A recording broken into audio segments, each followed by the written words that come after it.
हाँ, नेक्स्ट जो क्वेश्चन है आपका, भारत में मानव पूंजी के निर्माण की समस्याओं को समझाइए। बहुत ही इंपॉर्टेंट क्वेश्चन, ये क्वेश्चन हमेशा आता है पेपर में 4 नंबर का। तो क्वेश्चन सिंपल कह रहा है कि जो मानव पूंजी, देखो मैंने आपको मानव पूंजी बता दिया और मानव पूंजी निर्माण क्या होता है। तो ये जो मानव पूंजी बढ़ाने के लिए क्या क्या दिक्कतें आती है, मतलब इसके पीछे क्या क्या रीज़न होता है जिस कारण लोग अपने अंदर स्किल को नहीं बढ़ा पाते, अपने ज्ञान को नहीं बढ़ा पाते, अपने कौशल को नहीं बढ़ा पाते। तो इसके पीछे क्या क्या रीज़न हो सकते हैं।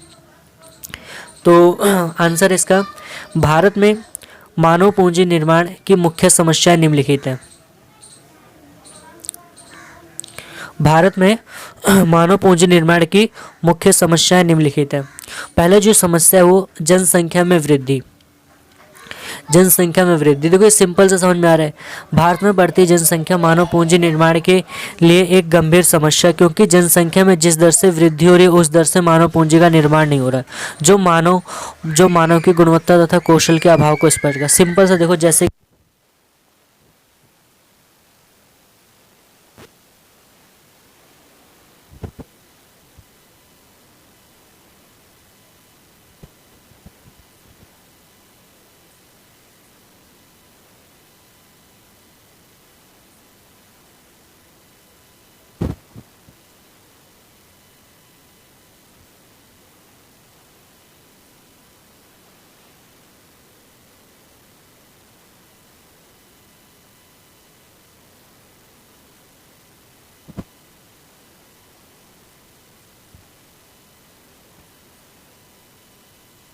लेकिन यहाँ पर प्रतिभा का पलायन होना, प्रतिभा का मतलब कोई अच्छी क्वालिटी किसी के अंदर हो, उसका एक जगह से दूसरी जगह जाना।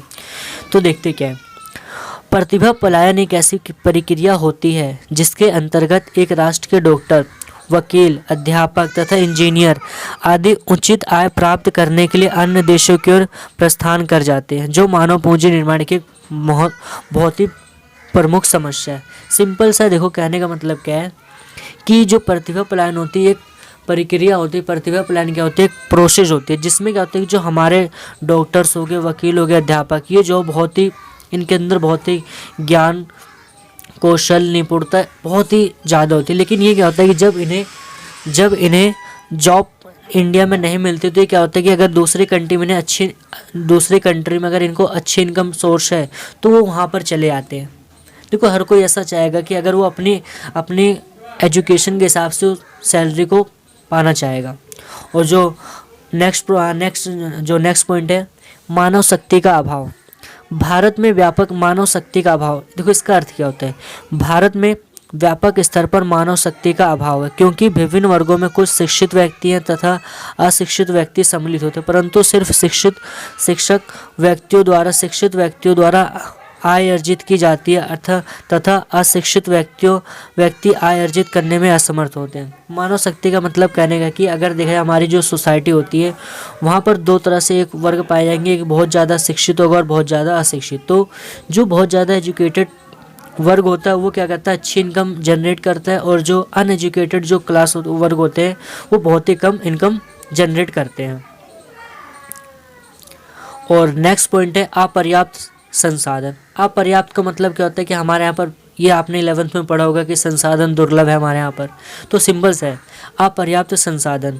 मानव पूंजी निर्माण के लिए उपलब्ध संसाधन संपूर्ण आवश्यकता को पूरा करने में अपर्याप्त, मतलब कि हमारे यहाँ पर देखो नीड्स बहुत ज़्यादा है, लेकिन उसको फुलफ़िल करने के लिए हमारे पास जो रिसोर्सेज है वो बहुत कम है, जिससे लोगों की मांग अधिक होती है और पूर्ति का। और ये जैसे कि जब हमारे पास रिसोर्स कम होंगे, और आपको भी पता है ये चीज़ें करंट में चीज़ें चली रही है कि लोग डिमांड ज़्यादा कर देते हैं, और डिमांड ज़्यादा होने के कारण उसकी सप्लाई ऑटोमेटिक क्या होती है, कम हो जाती है।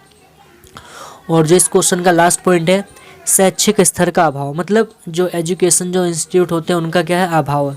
भारत में मानव पूंजी निर्माण की एक अन्य समस्या है शैक्षिक स्तर का अभाव, मतलब एक जो शिक्षा एजुकेशन का जो लेवल होना चाहिए वो बहुत ही टॉप नहीं है, निम्न कोटि के, जो किसी राष्ट्र की आर्थिक तथा सामाजिक दृष्टि से जटिल समस्या। मतलब कि जो शैक्षिक जो स्तर है ये मानव पूंजी निर्माण की एक सबसे महत्वपूर्ण समस्या है, जो किसी राष्ट्र की आर्थिक तथा